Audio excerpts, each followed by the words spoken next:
¿Qué tal, amigos de Hombres Corresponsales MX? Pues bueno, les saluda su amigo Lalo Cornejo.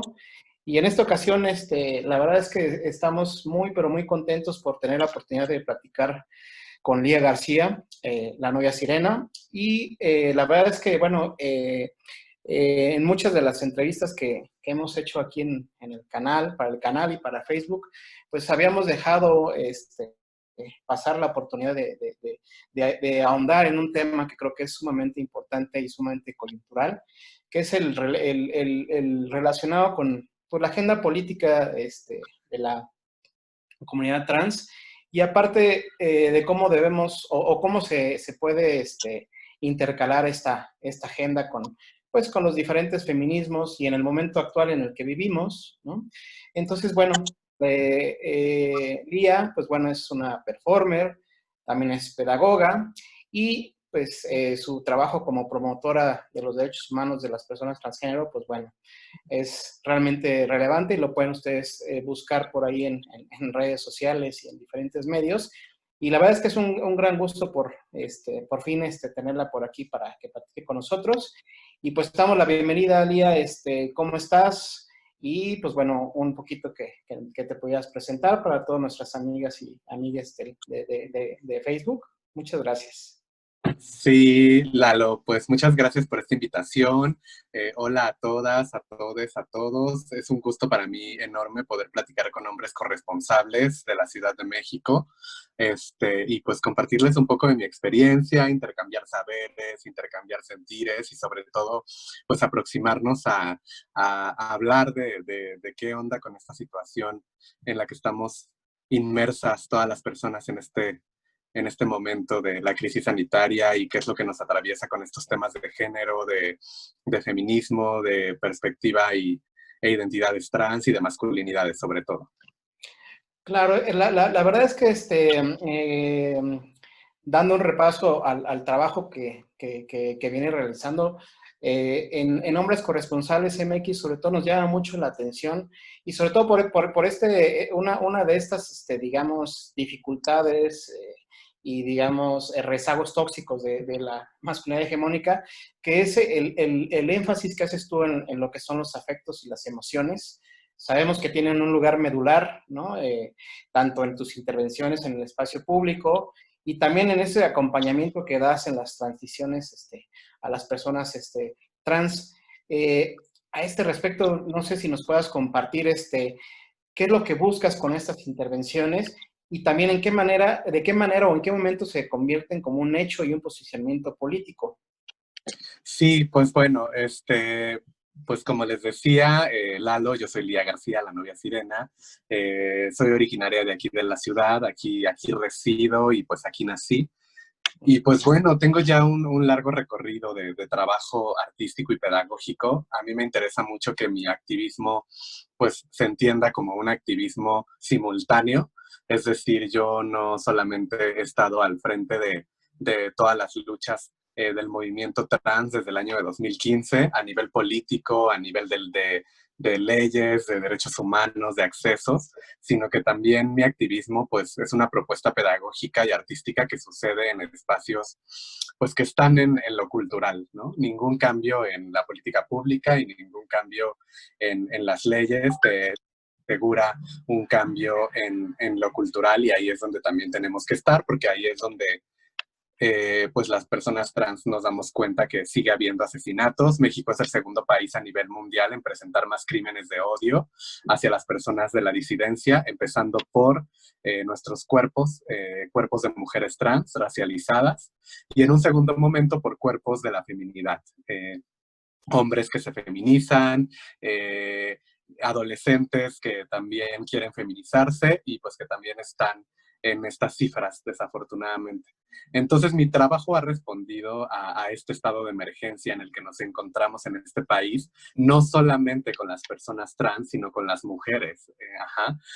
Mujeres que no habitan la experiencia trans y mujeres que habitamos la experiencia trans y que por lo tanto podemos hablar de mujeres diversas. Ajá. Y mi postura política efectivamente pues ha sido desde la política feminista de los afectos y los cuidados. A mí me interesa mucho que los afectos pues se politicen, y cuando hablamos de afectos estamos hablando de emociones, de sentimientos y de sentires. Es decir, es una postura que se opone a lo racional, y sabemos que lo racional, el plano de la racionalidad es netamente masculino, es un plano completamente científico y esencialista, y que pues obviamente cuando hablamos de una postura afectiva, pues rescatamos el sentir, ¿no? El siento, luego existo, y pues cuál ha sido también el lugar que hemos tenido las personas trans en el plano afectivo. Sabemos que históricamente han sido las mujeres, y en un segundo momento hemos sido las personas de la disidencia quienes hemos sostenido el mundo desde los cuidados, porque somos las cuidadoras, les cuidadores, quienes protegemos, quienes maternamos, aún sin parir, porque la maternidad no es un asunto únicamente del parir.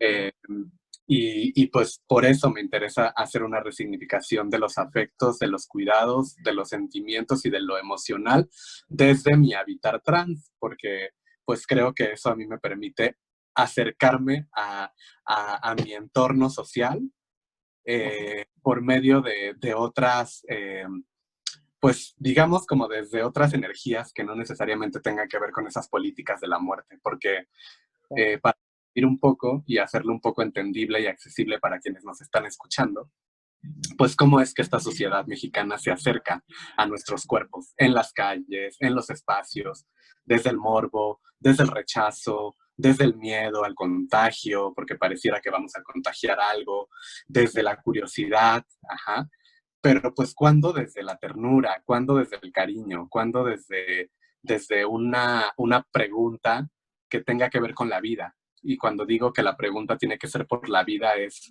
justamente esta postura afectiva, que las personas que históricamente hemos estado oprimidas por cuestiones de género, nosotras las personas trans como principales sobrevivientes a un sistema sexo-género que además es colonial y que delinea un patriarcado, pues que podamos también ser sujetas de ternura, sujetas de cariño, sujetas de protección.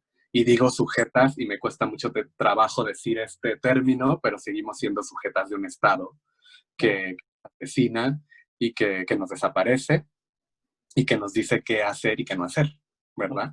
Pues me parece sumamente interesante y te comentaba en esta idea de los afectos y las emociones y realmente en conectar, ¿no? con las necesidades de los otros, ¿no? Al final de cuentas ahorita estamos viendo que la pandemia igual un poquito se llevó estos reclamos, ¿no? Y eh, esta movilización que hubo, ¿no? Por ahí de febrero y de marzo de este año, pero creo que es muy importante, ¿no? En este momento no bajar la guardia y tener como que muy presente el tema. Y nos sigue pareciendo sumamente interesante este, este uso de un feminismo, de los afectos y de las emociones, y sobre todo en un momento en donde pareciera que debería haber como que una alianza entre todos los feminismos, ¿no?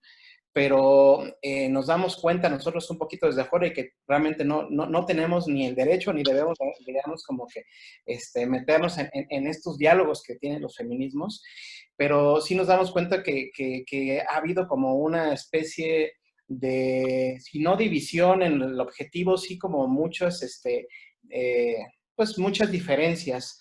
En especial hay este feminismo que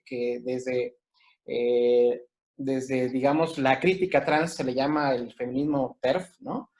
No sé si nos pudieras platicar un poquito de este feminismo para y todos los que nos escuchan, porque creo que es un diálogo y un debate que es muy necesario de tener y creo que nos puede dar como mayores elementos para entender lo que es la agenda política y qué es en lo que se están ahorita, digamos, ustedes enfrentando y qué resistencias se están, digamos, observando. Sí, pues es fuerte porque pues ahorita esto no es nuevo, no es nuevo Ujú. este mecanismo, y yo lo vería como un todo, no nada más como un feminismo al que nos enfrentamos las mujeres trans, sino como un conjunto de, pues, de mecanismos de rechazo a los que nos enfrentamos todo el tiempo las personas trans, porque Ujú. pues justamente este feminismo TERF, que sus siglas TERF significan Transgender Radical Exclusionary Feminism, ¿no? Que es feministas trans excluyentes, es decir, que no desean tejer políticas, no desean, perdón, tejer alianzas políticas ni afectivas con mujeres trans, con cuerpos de la feminidad trans, pues justamente tienen una manera de actuar que se homologa mucho a algunas constantes del patriarcado que rechazan nuestras vidas y nuestros cuerpos y que nos recuerdan que nosotras no podemos ser mujeres, posicionan a un sujeto del feminismo como un solo sujeto que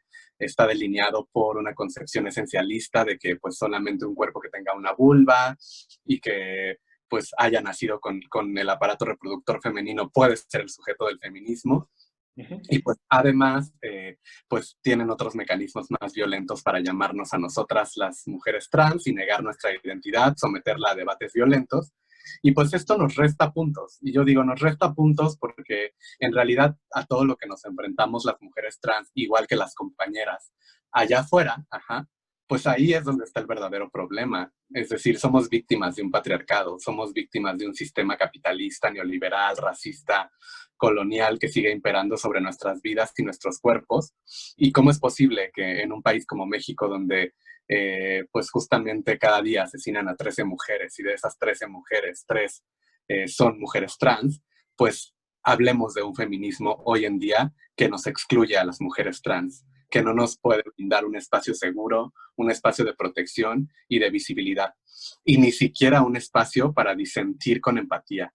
Y cuando yo digo disentir con empatía, me refiero a un espacio donde podamos mirarnos a los ojos con toda la certeza de que, aunque nos digamos mirándonos a los ojos que no estamos de acuerdo con nuestras posturas políticas, que no estamos de acuerdo con ciertos actuares cotidianos, nos vamos a proteger y nos vamos a respetar. Y este feminismo ni siquiera nos brinda la posibilidad a las mujeres trans de ser escuchadas, de hablar de nuestra vida, de hablar de nuestro dolor, porque estamos en un país que produce políticas del dolor y que impactan directamente sobre el cuerpo.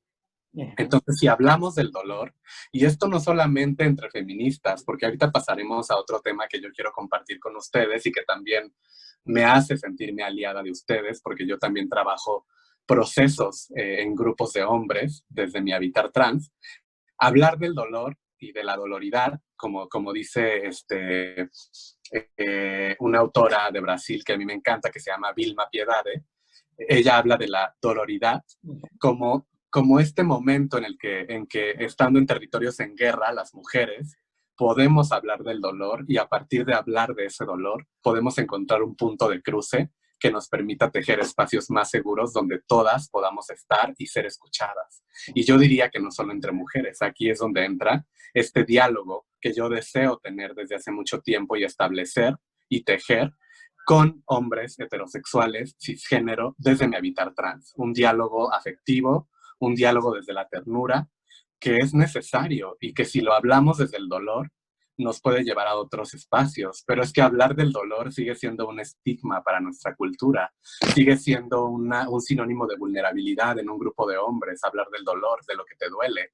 Entonces, regresando a este tema en el que estábamos, de este feminismo, que nos excluye a las mujeres trans, que no nos permite estar, hablar, y que no nos ha brindado espacios para ser escuchadas y ni siquiera para disentir con empatía, pues es una llamada a que eso también incrementa el estado de emergencia en el que nos encontramos, porque entonces eso deja muy claro que las mujeres trans somos cuerpos fronterizos, que todo el tiempo estamos en la frontera, es decir, no hay seguridad allá afuera en las calles donde ponemos el cuerpo, donde nos asesinan, donde la sociedad nos ha obligado a las mujeres trans a terminar en las calles, ejerciendo el trabajo sexual, algunas veces de manera forzada y otras por elección, pero hay que decir que es el trabajo más riesgoso que existe para una compañera trans, el trabajo sexual. ¿Y cómo es posible que entonces al interior de lo que se supone que podría ser una casa, un hogar, que te cobije, que te arrope, que te escuche, que te vea como tú eres, que te mire, que te haga transitar del te veo al te miro, tampoco tengamos un espacio seguro, ¿no? Dentro del feminismo radical. Y ahora hablar de la radicalidad, pues es algo fuerte, porque la palabra radical viene de radis, que significa ir a la raíz. Ajá, es raíz. Y eso conecta inmediatamente con la ancestralidad. Eso conecta con cómo se han tejido nuestras generaciones, a qué batallas y a qué guerras han sobrevivido nuestras antecesoras. Ajá. ¿Y qué tendría que tener de radical un acto de violencia? O sea, perdón, pero nada. O sea, para mí es radical y yo sí lo digo públicamente, aún con el riesgo que supone decirlo públicamente, pero lo digo porque lo vivo, que pues sí es muy violento este discurso feminista trans excluyente que se disfraza de feminismo radical, que no tiene nada de radical, porque verdaderamente radical sería decir, ¿sabes qué? Yo no estoy interesada en tejer alianzas políticas ni afectivas contigo, pero respeto tu camino, compañera, abrazo tu lucha, sé que estás en un estado de emergencia como yo, y pues toma tu camino, yo tomo mi camino, pero pues dejo abiertos los puentes y tejo muchos puentes para que entre estos dos caminos, en cualquier momento que necesitemos cruzar, podamos cruzar. Claro. Y la verdad es que, bueno, nosotros desde nuestro trabajo buscando, pues, tejer estas alianzas con los diferentes feminismos y aparte en nuestro camino de ir generando mayor conciencia de los privilegios, ¿no? Eh, que tenemos como hombres heterosexuales y cis, también nos damos cuenta que de repente es a veces difícil entrar en una suerte de tejer, ¿no? Estas alianzas. Y bueno, también tenemos nuestros oídos abiertos, tenemos también los ojos, digamos, dispuestos para leer, para mirar a todo aquello que nos lleve, digamos, a ejercer una masculinidad más responsable, una masculinidad positiva, afectiva, corresponsable. Pero ciertamente sí encontramos que dentro de esta agenda de una igualdad en un sentido, digamos, amplio de una teoría de la justicia para todos, ¿no? Sí vemos que de repente a veces, yo creo que entre las diferentes agendas y los diferentes interesados, a veces sí nos topamos con pared y a veces nos topamos con discursos que no dejan, digamos, como empalmar y no dejan, digamos, sincronizar intereses, ¿no? Y en este respecto hay un concepto que a mí me gusta mucho y que estuve revisando a partir de lo que tú has hecho y de lo que estuve leyendo, que es este concepto de ternura radical, ¿no? Y creo que es un concepto del cual todos y todas los que estamos, digamos, involucrados en esta lucha, pudiéramos sacar algo positivo para tejer, ¿no? Estas alianzas. ¿Nos pudieras platicar un poquito más de este concepto de ternura rat o de ternura radical, por favor? Y claro, bueno, la ternura radical es una acción política más que un concepto, pues que nos atraviesa a las vidas trans. De hecho, es un concepto que pues surge de las resistencias trans, porque allá por el año de 2015, 2014, pues Joy Jandet, una querida amiga mía, performer, feminista, trans incluyente, que vale la pena mencionarlo, y yo pues comenzamos a hablar de la ternura radical y luego vino Daniel Coleman, Dani de Emilia, que son otros compañeros hombres trans que le dieron continuidad a este tema, pues justamente comenzamos a hablar de esto, de por qué no podemos enternecernos las personas trans. Es decir, ¿qué hacemos las personas trans con todo el odio que vivimos todos los días, con todo el escarnio y con toda la persecución desde todos los niveles, identitarios, laborales, raciales, hasta arquitectónicos, porque hasta la violencia hacia las personas trans atraviesa lo arquitectónico, porque, bueno, no hay baños que nos brinden un espacio seguro a las mujeres trans, y de eso podremos hablar en un momento, pero la ternura radical es una acción política que se opone a la crueldad, como dice Rita Segato, por ejemplo, en las pedagogías de la crueldad.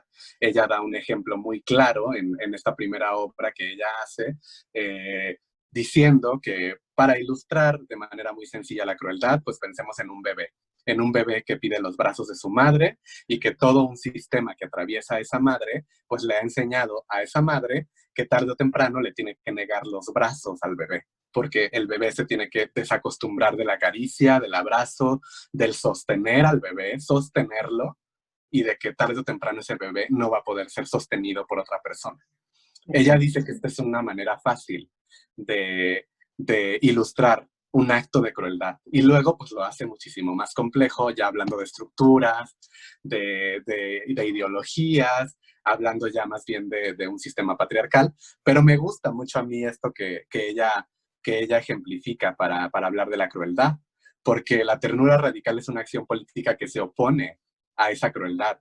Y siguiendo este ejemplo de Rita Segato, pues claro que implica es una acción política de ternura que tiene que ver con sostenernos entre nosotras. Y sostener a alguien, pues definitivamente te enternece cuando alguien es pequeño, cuando alguien está chiquito, es un bebé, pues lo puedes cargar porque es frágil, porque no te pesa, porque lo puedes tener muy cerca, ajá, y tú puedes dominarle su cuerpo, ajá, moldearlo.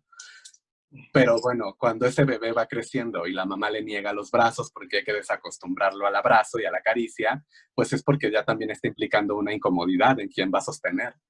Entonces la ternura radical es ese momento en el que, aunque haya incomodidad, pues nos sostenemos con cariño, con amor, con afecto, cuando tenemos la posibilidad de enternecernos, como esa mamá que se enternece al mirar a su bebé que es tan pequeño y tan frágil y que está pidiendo los brazos y que está demostrando el amor con su cuerpo porque todavía no tiene un acceso al lenguaje.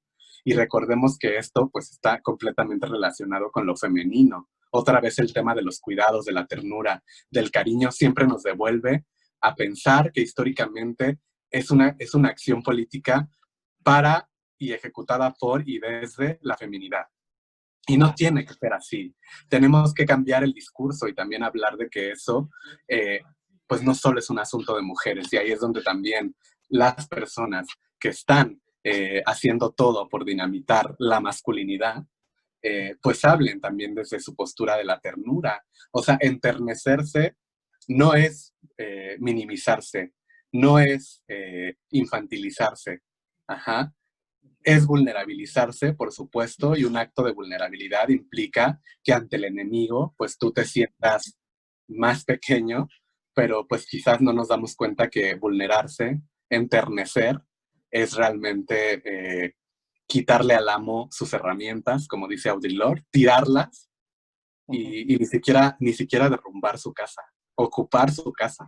Porque como decía Audre Lorde, no vamos a deshacer la casa del amo con sus propias herramientas, ¿verdad? O sea, yo digo, la ternura radical sería quitarle esas herramientas, tirar esas herramientas y ocupar esa casa, porque sabemos que para que se derrumbe esa casa van a pasar siglos y años. Tal vez nosotros no lo veamos, pero sí podemos ocupar esa casa y en colectivo. La podemos ocupar en colectivo, la podemos ocupar, la podemos pintar, la podemos reacomodar y podemos sembrar un jardín. Eso es enternecerse. Además, cuando fuimos niñas y cuando fuimos niños y niñas, qué posibilidades de ternura tuvimos. Creo que fue por un periodo de tiempo muy corto en el que pudimos enternecernos, cuando éramos el bebito tierno que gateaba y el bebito, ¿no? Que su mamá le decía, ay, mi niño, venga, mi niña, ¿no? Y después parece que ya en la juventud ya no puedes ser un sujeto político de la ternura, porque pues ya no desatas esa ternura en el otro. Entonces, la ternura radical es que también podamos hablar de volver a enternecernos, de regresar a esa infancia y a esa juventud y resignificarla, porque todo lo que es definitivo me parece normativo, todo lo que se encapsula, todo lo que se disciplina es muy peligroso. Entonces, pensar que la infancia ya terminó, pensar que la juventud ya terminó y que tenemos que decir que somos adultas, pues es también igual de esencialista que pensar que somos hombres y mujeres. Ajá, o que nuestra voz se tiene que avalar y confirmar por medio de lo que tenemos en las piernas, porque una puede volver a ser niña si quiere en este momento, si una puede volver a la adolescencia y hacerse justicia porque para las personas trans la infancia, la adolescencia son etapas de mucho dolor y de una masacre emocional tremenda. Entonces la ternura radical es lo que también nos va a permitir regresar a esa infancia, a esa juventud, enternecernos y tejer una justicia en el aquí y ahora, pero que tenga que ver con el pasado. Y la ternura radical es una acción política porque también tiene que ver con la rabia. Es decir, a mí me han preguntado muchas veces cuando hablo de mi trabajo, pero es que ¿cómo le haces tú para trabajar con el cariño y con el afecto, no? O sea, ¿cómo es que tú trabajas con grupos de hombres desde el afecto, desde la ternura? Y además en espacios tan fuertes como la cárcel, o cuando yo trabajaba también con la policía, desde estas cuestiones de la ternura, en las secundarias, con grupos de varones. Que no, o sea, no, o sea, como de verdad es que tú quieres querer al enemigo. Y yo digo, no, porque yo estoy igual de enojada. La ternura radical es también una rabia, habla de mi rabia, porque yo tengo mucha rabia, pero la rabia tiene muchas tonalidades. Y yo creo que la política de los afectos y de los cuidados es una manera de sanarnos. Y yo creo que también hace mucha falta que sanemos la herida colonial que tenemos cargando en este mundo. Pues las mujeres y los hombres y los cuerpos que se escapan de todos los binarios del género, porque pues estamos muy heridas por esa colonización primigenia que aunque no parezca sigue muy presente en nuestros cuerpos. Realmente creo que tocas un punto medular y es esta interseccionalidad y este compartir, digamos, este dolor, ¿no? Que es tanto para los niños, para niñas, para los niños, en un momento ser desprovistos de esta ternura y ser lanzados a cumplir, digamos, un binario, ¿no? De género en el que o te vas a dedicar a cuidar y aprender, digamos, lo que son los cuidados, lo que es la crianza, o te vas a dedicar, digamos, a no quejarte y a nomás proveer y a olvidarte de todas esas herramientas, ¿no? Digamos, que son afectivas y emotivas, que es en el caso de los hombres. Y creo que ahí hay un empalme muy interesante, ¿no? Del trabajo que se puede hacer con todos los hombres en una dinámica de buscar que se ejerza una responsabilidad, una masculinidad más responsable y restarle todos estos aspectos tóxicos, ¿no? Y obviamente sí es esta conexión con los sentimientos, pero también es esta conexión con el hecho de que el camino que nos ha ido señalando, pues es el camino que avala la violencia, es el camino que avala la opresión, es el camino que avala, digamos, el menosprecio, ¿no? A lo que no es masculino, que es lo femenino y que también es, ¿no? Todas las identidades que no se ajustan, digamos, a un cuerpo.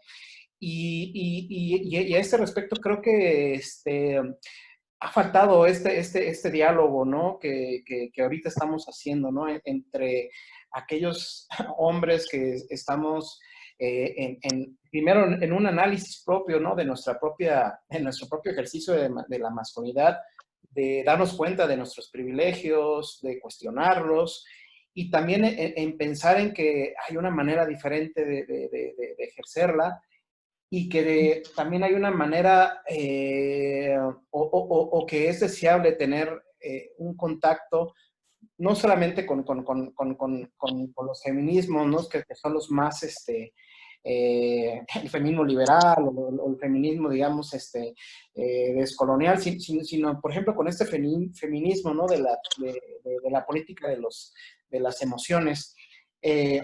¿Cómo ha sido en tu experiencia este contacto con otros hombres o con otras personas que trabajan las masculinidades positivas, por no llamarle las nuevas masculinidades, que es un concepto sumamente como cuestionable, pero con este trabajo o con estas personas que están haciendo un trabajo con hombres? ¿Cómo es esa relación, más o menos? Bueno, pues mira, yo desde hace alrededor de, pues más o menos 6 años, he estado muy interesada en tener un proyecto muy personal que se llama Sentirlo Trans, Pensarlo Trans.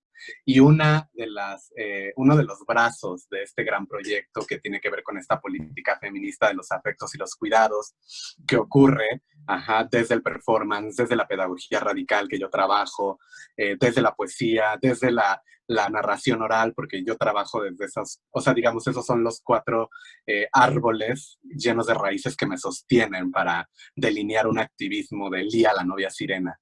La performance política que ocurre en el espacio público, ajá, que es esta acción catalizadora, rebelde, que se fuga, ajá, de toda estructura y que propone una situación estética, ajá, que permite que los afectos se desborden. Por otro lado, la pedagogía radical que se teje de todas las pedagogías críticas, de feminismos negros, de Paulo Freire, de Audre Lorde, de Giroud, ¿no? O sea, que son todas estas corrientes, disciplinas, campos pedagógicos que proponen desjerarquizar la educación y pensar la educación literalmente como un proceso horizontal en el cual eh, ambas partes aprenden a partir de su propia vida. Ajá. Y otro punto, otro árbol que sostiene mi trabajo, pues es el tema de la escritura, de la oralidad, de la transoralidad, la poesía que yo escribo, los cuentos que yo escribo y que me han servido y que obviamente sostienen todo el trabajo de acción, interacción que yo hago en diferentes espacios, sean escuelas, sean cárceles, sean calles, sean mercados y hasta en lo virtual, ¿no? Ahora en estos tiempos. Entonces, uno de los brazos de este proyecto que yo nombro en el año de 2016, sentirlo trans, pensarlo trans, sentir la experiencia trans, pensar la experiencia trans, pues es obviamente una postura política que yo tengo, no solamente teórica, sino de acción política, pues de oponerme a ese plano cartesiano, que ya conocemos desde tanto tiempo de Descartes, ¿no? De pienso, luego existo. Primero hay que pensar y luego se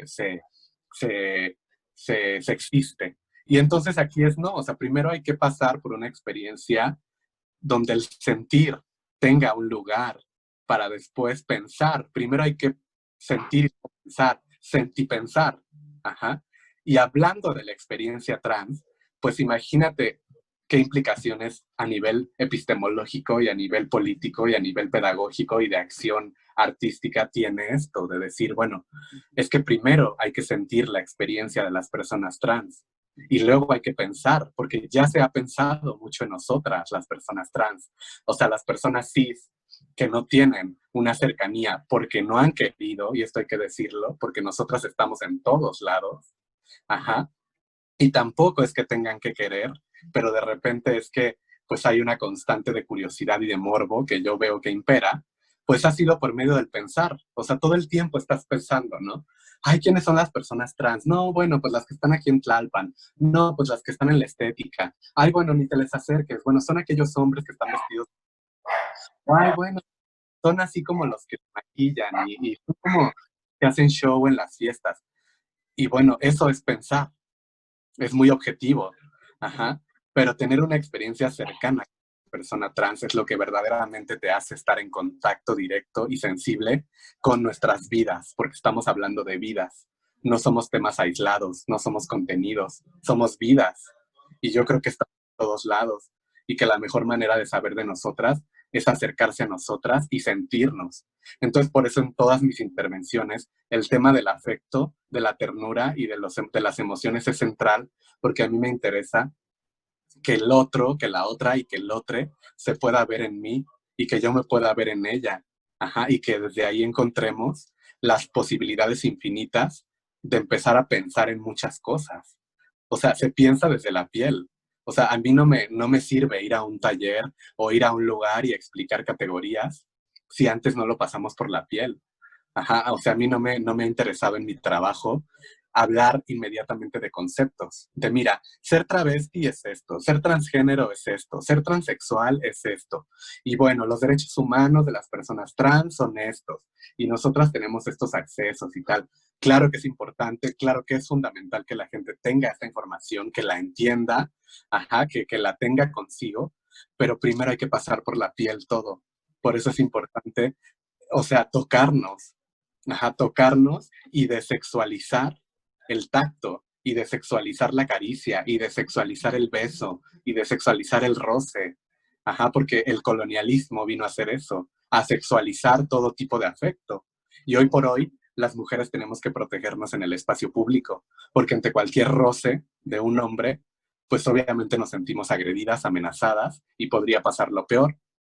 Y por eso creo que es importante también trabajar con los hombres desde nuestras propias experiencias para resignificar todas esas, eh, todos esos mecanismos corporales que nos han hipersexualizado a las mujeres, seamos trans o no seamos trans. Y que dentro ya específicamente de nuestras vidas trans, pues claro que nuestros cuerpos están siempre presentes en las vidas de los hombres. O sea, yo recuerdo esta performance tan hermosa y tierna que yo hice en el año 2017 en 2 secundarias con 2 grupos específicos de varones que se llamaba Té de Amar, que era simplemente llegar a la secundaria, a trabajar un proceso de pedagogía radical y de performance pedagógica con la masculinidad, en el cual pues yo llegaba y tenía y llevaba unos juegos del té, estos juegos que socialmente son para niñas, pero invertía todo en la acción, porque yo invitaba a los compañeros a que uno sirviera el té, a que otro lo preparara, a que otro pusiera las tacitas de té en el salón donde estábamos teniendo este encuentro, y a que otro pusiera el mantel, y luego ya que otro sirviera el té, que otro repartiera a cada tacita de té, y que mientras tomábamos el té, pudiéramos hablar de qué significa habitar dentro de tu cuerpo, en este mundo situado, esto que llamamos hombre, ¿no? Y ese día, fíjate, yo me acuerdo algo muy fuerte que yo registré y que para mí fue algo fuerte, porque yo de repente como que justo me arrojo en las intervenciones y no llego preparada, porque pues tú sabes que trabajar en cualquier grupo de hombres siendo una mujer es un riesgo, porque no sabemos lo que se va a desbordar a nivel emocional, a nivel de actitud, entonces una tiene que estar siempre con la energía propia como un radar. Entonces yo me arrojo, siempre me arrojo, pero yo registro. Entonces en aquel momento yo registré un momento fuerte en el que yo le dije a los chicos, les dije, ustedes nos tienen muy presentes a nosotras en sus vidas, porque ustedes utilizan nuestras experiencias para tener una relación basada en el humor con otros hombres. O sea, esto que ustedes hacen de decir, ay, te hablan, güey, o ay, eres bien marica, ¿no? Ay, no te vaya a gustar acá la pija, o mira, ahí te hablan y empiezan a chiflar, y no seas puto, cabrón, y todas estas cosas que ya conocemos porque nos han introyectado en la sociedad. Entonces yo le dije a los chicos, pues ahí estamos presentes nosotras, porque pues nosotras somos esos cuerpos que ustedes utilizan para poder comunicarse con otros hombres desde el humor negro, desde el escarnio y desde la homofobia internalizada. Entonces yo les dije ese día, que por favor, con estos encuentros que estamos teniendo, ustedes puedan moverme de lugar en sus vidas. Yo quiero que me muevan de lugar y que no solamente me tengan presente en sus vidas desde esa mujer que a ustedes les va a permitir hacerse bromas con sus compañeros, sino también como una amiga, como esta persona que vino hoy a compartirles su experiencia de vida y que se desnudó con ustedes a nivel emocional, que me tengan como la profesora, si es que ustedes quieren. Yo les voy a tener también a ustedes como mis profesores porque me enseñaron mucho, y que me muevan de lugar, cámbienme de lugar en su experiencia, en su relato. También cuéntenles a sus amigos que conocieron una chica trans y que les contó de su vida y que jugaron este juego con ella y que sonrieron cuando ella llegó y que se rieron con ella y que cuando ella lloró enfrente de ustedes pudieron enternecerse, aunque tal vez no llorar. Cámbienme de lugar. Entonces, pues ahí es como empieza, ¿no? Y seguimos conversando porque se va a cortar ahorita y nos vamos Sí. a conectar y seguimos con esta idea, por favor. Ok, sí. Y ahorita te vuelvo a mandar el vínculo, ¿vale? Muy bien, sí, genial. Yo voy Gracias. por un té mientras. Perfecto, muchas gracias. Estoy aquí. Perdón, y bueno, continuamos aquí platicando con Lía, la novia Sirena, y nos platicaba lo importante que ha sido para ella en ese trabajo y en este feminismo y una política del afecto y las emociones, el cómo se ha llegado a vincular, ¿no?, con hombres y los ejercicios que ha estado haciendo. Nos platicaba de este lindo ejercicio que hiciste con las tacitas de té, y de cómo llegaste tú a platicar, ¿no? Con diversos hombres, ¿no? Respecto a lo importante que es también, ¿no? Abrirnos y lo importante que es para nosotros tener este contacto con, con ustedes, ¿no? Y decías que a partir de su experiencia, incluso a nosotros nos podría ser como muy relevante también, ¿no? Cuestionarnos y también entendernos, ¿no? No sé si pudieras seguir platicándonos al Sí, respecto. Muchas gracias. sí. No, pues a ustedes, gracias, me encanta estar aquí y tener estos diálogos siempre con compañeros que pues están interesados en tejer puentes afectivos con nuestra lucha, pues para mí es algo muy, muy radical. Y como te estaba diciendo, estas intervenciones que yo hago pues, tienen que pasar por el cuerpo. A mí me interesa que sea un trabajo del cuerpo y también desde la desnudez de mi propia historia, porque pues si no desnudo mi historia, entonces ¿cómo puedo acercarme a una propuesta afectiva? Tiene que ser por medio de la vida. No hay afectividad si una no habla de su propia vida. No te puedes enternecer si no vamos a la vida de otra persona. Eh, y mira, es interesante porque este diálogo que a mí me interesa establecer con compañeros que viven como hombres y que tienen toda una identidad asumida como hombres heterosexuales y que están asimilados al sistema y que por lo tanto son cis, ajá, desde mi habitar como una mujer trans, o sea, quiero ser muy específica que es un diálogo entre una experiencia transfemenina con varones heterosexuales cis de México, ¿verdad? Porque hay que situarlo incluso hasta geopolíticamente el trabajo que hacemos con hombres, porque nunca va a ser lo mismo en otros territorios. Entonces, es importante porque en realidad, mira, las trayectorias de vida, cuando yo he acercado a los compañeros con los que me ha interesado establecer estos diálogos, y no solamente desde la educación, ¿sabes? Sino con hombres que yo pues convivo en mi vida cotidiana, mi propio padre, mi hermano, mis vecinos, gente que está alrededor de mis espacios, en las trayectorias de vida, es decir, no me gusta mucho hablar de entrevistas porque pienso que la entrevista es una acción bastante patologizadora y las personas trans todo el tiempo tenemos que estar lidiando con la patologización, que es como la relación que la sociedad hace de nuestras identidades con la medicina y que estamos enfermas y toda esta instrumentalización de nuestras identidades. Pienso que de repente la entrevista pues obedece mucho a esto, ¿no? A mi objeto de estudio y a la persona que yo quiero como extraerle este conocimiento. Y me gusta más pues lo que está pasando aquí, ¿no? Que estamos hablando de nuestras trayectorias de vida, de nuestros intereses y que pues eso hace que rompamos con esta situación de tú eres mi entrevistada y yo el entrevistado. Entonces, mira, las trayectorias de vida que yo he hecho con algunos hombres, unos muy cercanos a mí y otros no, nuestros cuerpos, específicamente nuestros cuerpos de mujeres trans, nuestras vidas trans, somos presencias muy confrontadoras para la mayoría, y si no es que el 99.9% de los hombres cisgénero heterosexual. O sea, y es específico, o sea, que nuestros cuerpos de mujeres trans sean tan confrontadores para ellos. Ajá, porque nosotras hemos sido quienes nos hemos escapado radicalmente de esa masculinidad impuesta, porque pues nosotras fuimos socializadas una parte de nuestra vida corta o no tan corta, dependiendo cada mujer trans, en masculino. Es decir, a nosotras nos impusieron esa herida colonial, porque yo ahora me vivo como una morra trans y masculinidad impuesta, yo sí percibo y pienso que la masculinidad, a como yo lo viví, es una herida colonial, Claro. porque la imposición es una obligación y es una serie de presiones que nuevamente si pensamos en el cuerpo, tiene muchos efectos. Como yo a veces le pregunto a los compañeros, ¿a ustedes alguien les ha preguntado si se sienten agotados de ser hombres? O sea, a ver, díganme si de verdad se sienten agotados. ¿Y dónde ven el agotamiento en el cuerpo? O sea, en su trayectoria de vida, díganme de qué tan cansados esta sobreexigencia social de que tienes que ser hombre, tienes que actuar así, tienes que hacer esto, tienes que pensar esto, compórtate así, si no, esto no te hace hombre. Qué cansado.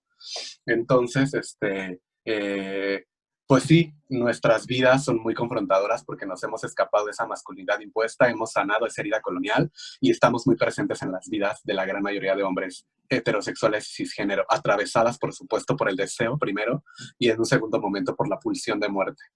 Porque el 100% de los casos de transfeminicidio, que además son cometidos por hombres cisgénero heterosexuales, pues un crimen de odio en el cual llegó el sujeto con la pistola y mató a esa mujer por matarla. O sea, en la mayoría de los casos, antes hubo un entrecruzamiento relacionado con lo afectivo entre el agresor y la víctima.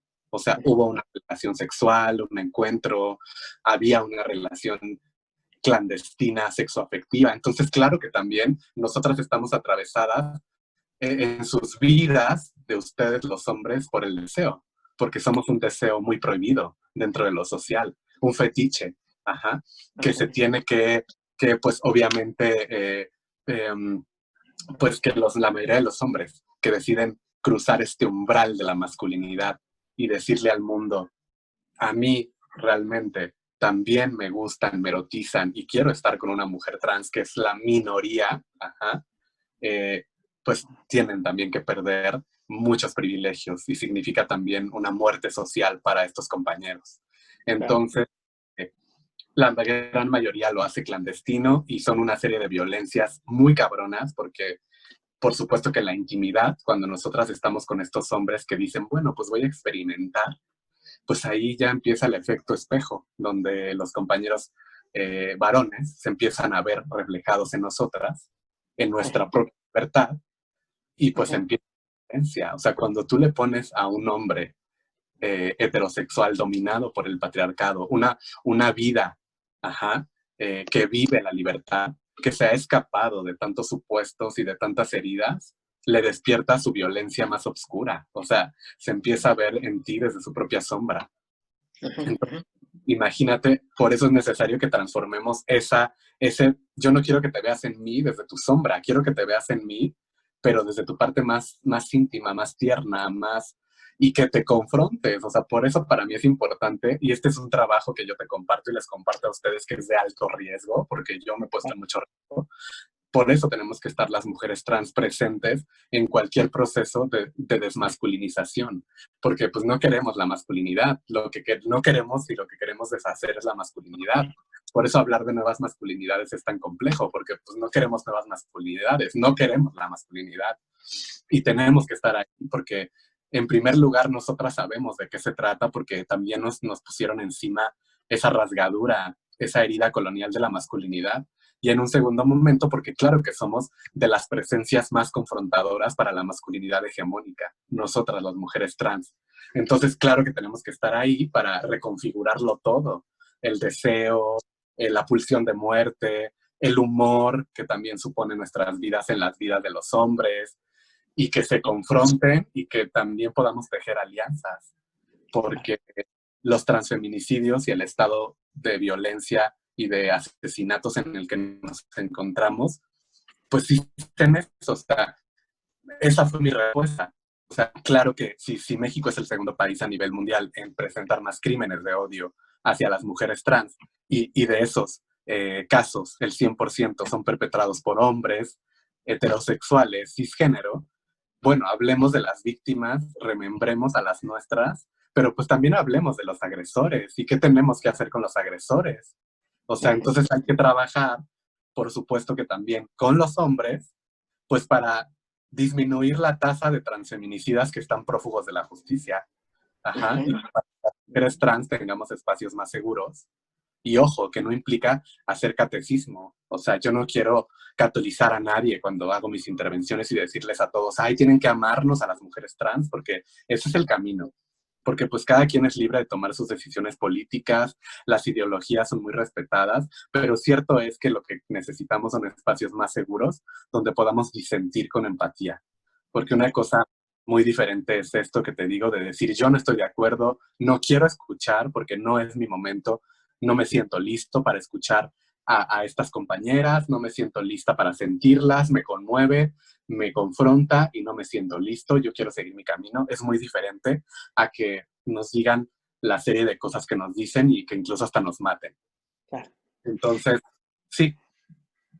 La verdad es que creo que queda súper evidente y es muy palpable esta necesidad de todos aquellos varones interesados pues desde este estudio, pero sobre todo como desde la sensibilización y desde la transformación, ¿no?, de un ejercicio de una masculinidad totalmente violenta, totalmente heterocentrista, ¿no?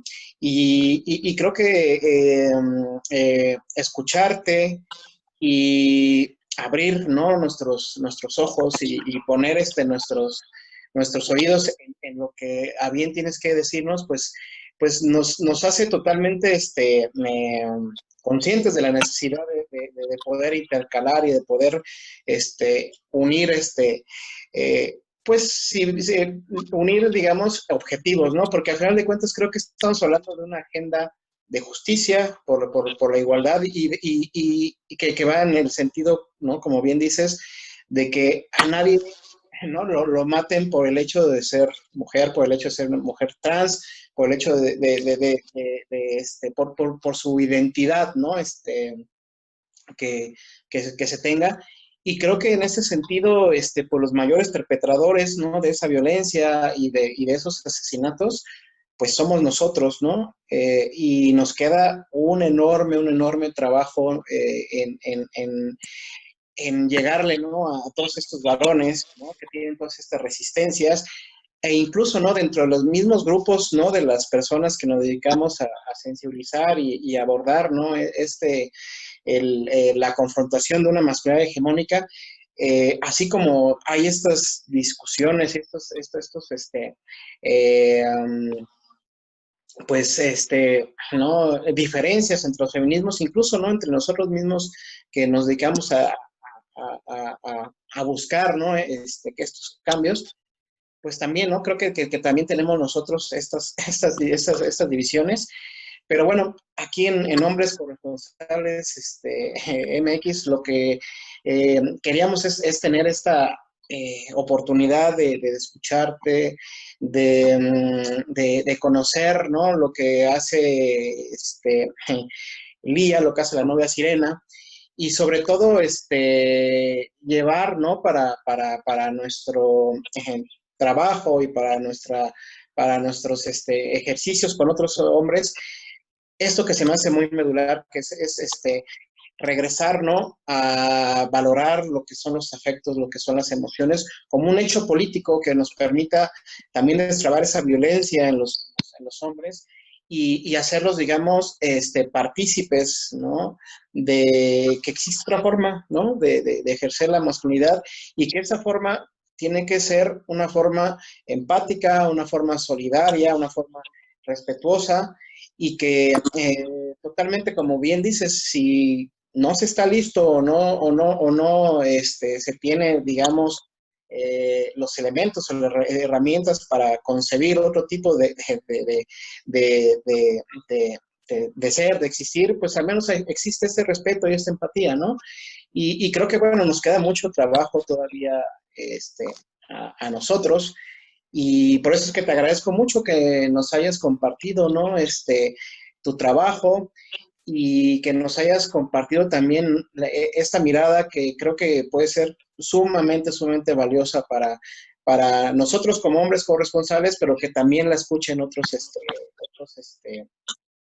personas, otros colectivos interesados en trabajar con hombres. Y ya para terminar, Elía, quisiera preguntarte, estamos viendo un año, ¿no?, y un periodo un periodo planetario sumamente complicado. Pareciera que el mundo se detuvo únicamente pensando en la pandemia, pero bueno, sobra y nos queda, la pandemia es nada más, digamos, un aspecto como a resolver, pero los problemas sociales y el problema del odio, el problema de la violencia hacia las mujeres trans, pues va a seguir estando ahí, ¿no? ¿De dónde partimos en este momento y cuál es, y cómo seguir manteniendo como la agenda, ¿no? De una agenda de promoción de derechos humanos para las personas trans, cómo, cómo retomarla o cómo seguir en esta lucha y en este trabajo que bien tienes hacer. Pues yo creo que generando la posibilidad de tejer estos espacios de escucha, porque yo creo que lo que hemos hecho el día de hoy, pues es tener estos espacios de escucha radical, que bueno, la escucha radical es una acción política también que, pues que viene de una situación en la cual nos involucramos para escucharnos. Esto de la escucha radical lo trabaja mucho Canuto Roldán, que es mi pareja, que es una persona trans no binaria, que también ha estado muy presente conmigo en esta lucha y que tiene un trabajo también súper, súper fuerte con el tema de la masculinidad y que lo trabajamos juntas, por supuesto, y que estamos todo el tiempo preguntándonos esto, o sea, cómo esto de la crisis sanitaria en la que estamos, pues vino a fisurar muchísimo más todas las luchas que teníamos al interior del gobierno, pues como propuestas de una fisura, o sea, al final esta crisis también pues está dejando ver que el acceso a la salud que tenemos las personas trans pues es un acceso muy limitado y que los servicios de salud para nosotras pues son muy pocos y que el sistema de salud está completamente atravesado por una transfobia muy, muy densa que lo único que hace pues es disminuir la expectativa de vida de una persona trans, porque la expectativa de vida de las personas trans es de 35 años, de 35 años en Latinoamérica, y esto también documentado por la misma Organización Mundial que hace el conteo anual de cuáles son los países con estos altos índices de transfeminicidio. Entonces, pues, ¿qué hace esto? Pues disminuir esa expectativa de vida que tenemos las personas trans y al mismo tiempo incrementar nuestra resistencia, nuestra lucha, aún desde los espacios donde nos encontramos, y pues que sigamos sosteniendo todo lo que hemos logrado desde el año de 2005, porque pues aquí en México, hoy por hoy podemos hablar de que México es un país, si bien es uno de los, es el segundo país más transfeminicida, pues es un país donde hay una ley de identidad de género, donde las personas trans podemos tener el acceso a un cambio legal en nuestro documento primigenio, ya no por medio de un juicio que teníamos que hacer antes, una demanda a un juez de lo familiar que implicaba mucho dinero e implicaba un sometimiento a aparatos médicos que avalaran nuestra enfermedad, sino que ahora, desde el 2015, desde el 5 de febrero de 2015, que se reforma este artículo 135 bis, pues ya tenemos un acceso a un trámite administrativo para realizar este cambio, que, ojo, no es ninguna política y tampoco es ninguna actualización de ley, es el reconocimiento pleno a la libre expresión de nuestra identidad. Es un derecho humano que tenemos todas, todes y todos, a la libre expresión de nuestra identidad, y que en este país, en México y en otros 6 estados, desafortunadamente no aún en los 32, pero sí en otros 6 estados, y aquí en la Ciudad de México pues ya existe esta ley de identidad de género que nos reconoce a las personas trans como personas que podemos elegir sobre nuestros propios cuerpos y sobre nuestras propias vidas. Nuestros nombres, nuestros géneros, el que nosotras elijamos, va a ser reconocido por el Estado sin ninguna patologización médica, ni psiquiátrica, ni legal. Podemos hablar del reconocimiento a las infancias trans también, que ahorita hay una propuesta en la Suprema Corte para que próximamente se pueda debatir si las infancias trans en unos 2 o 3 años también puedan tener acceso a esta misma ley y hacer un cambio y un reconocimiento de su identidad, siendo infancias y juventudes también van a entrar en esta propuesta de iniciativa en la Suprema Corte. Y asimismo, pues podemos hablar también de que estamos en un país que a nivel de derechos humanos es muy avanzado, pero que desafortunadamente en lo cultural pues sigue dejando muchas heridas, porque es ahí donde nos asesinan, donde nos invisibilizan, y que en esta crisis sanitaria pues lo que nos queda es esto, o sea, tejer estos espacios de escucha, de reconocimiento entre quienes estamos desde distintas partes o partes muy similares, como en nuestro caso, pues abonando a dinamitar este sistema capitalista neoliberal, clasista, racista, transfóbico y sustentado en una masculinidad que pues no queremos, porque no queremos esa masculinidad, sino que lo que queremos es volvernos a mirar a los ojos, enternecernos y que la pregunta sea por la vida. Cuando decimos que la pregunta sea por la vida, pues estamos diciendo automáticamente que el feminismo, que el transfeminismo, que la acción política de ternura radical, que la acción política de desmasculinización y que la acción política de lo que implica ser disidente de la norma, pues es una lucha por la vida. Entonces yo espero que esta crisis sanitaria nos permita tejer puentes entre todas las personas que desde distintos ámbitos estamos trabajando y estamos tejiendo esa lucha por la vida y que eso nos permita, pues, imaginar, seguir imaginando, como decimos las personas trans, mundos posibles, cuerpos posibles y muertes posibles, porque pues también hay que morir dignamente y desafortunadamente para nosotras las personas trans la muerte es algo que todo el tiempo tenemos que dialogar y pues queremos tener una muerte digna, acompañada y pues una muerte que nos dé la certeza y nos devuelva la certeza de que el mundo va a ser un mundo habitable para las personas trans que están naciendo todos los días, porque estamos en todos lados y nacemos todos los días también. Claro. Lía, pues la verdad es que agradezco mucho tu tiempo, tu generosidad y que te hayas, ¿no? Que nos hayas compartido tu trabajo. Pero bueno, también para quienes nos escuchan, ¿dónde podemos leerte? ¿Dónde podemos leer tus cuentos? ¿Dónde podemos seguirte? Y pues, ¿no? Un mensaje de despedida para todos, para todas y todes. Y pues muchas gracias de nuevo. Pues muchísimas gracias a ustedes. A mí me encantaría seguir tejiendo alianzas con ustedes, que en algún otro momento podamos tener un encuentro más cercano con el grupo y podamos compartir nuestras experiencias, cómo nos sentimos, o sea, también preguntarnos todo el tiempo cómo nos sentimos. Y me pueden seguir en Facebook. En Facebook estoy como Lía García o Lía la novia sirena. Me pueden buscar en Instagram también, ahí subo mucho contenido también. Mi Instagram es cucaracha-de barrio, así junto. Y también les puedo dejar mi correo y mi sitio web aquí abajo de esta transmisión. Ok, claro. ¿No? Para que pues le den clic y busquen información sobre mí cuando necesiten que nos encontremos o que intercambiemos saberes sobre todo esto, pues adelante. Lo que hicimos hoy únicamente pues fue develar una punta de un iceberg que pues es más profundo, pero pues ya encontraremos el tiempo para sumergirnos en aguas profundas. Muchas gracias por tanto, por la escucha radical y por convocarnos a las mujeres trans, porque cualquier lugar donde las mujeres trans seamos bienvenidas, nos sintamos bienvenidas y podamos hablar de nuestra vida, como ha sido hoy con Hombres Corresponsables, pues es un espacio que da testimonio vivo de su alianza, de su protección, de sus cuidados y sobre todo de pues esta ruptura a este sistema que nos invisibiliza y nos desaparece. Así que muchas gracias a todos, a todas, a todos. Yo soy Lía García, la novia sirena, y pues nos seguimos encontrando en esta virtualidad con la voz. Muchas gracias. Muchas gracias. Y pues bueno, ya sean amigas, amigos, amigas, pues bueno, sigan a Lía.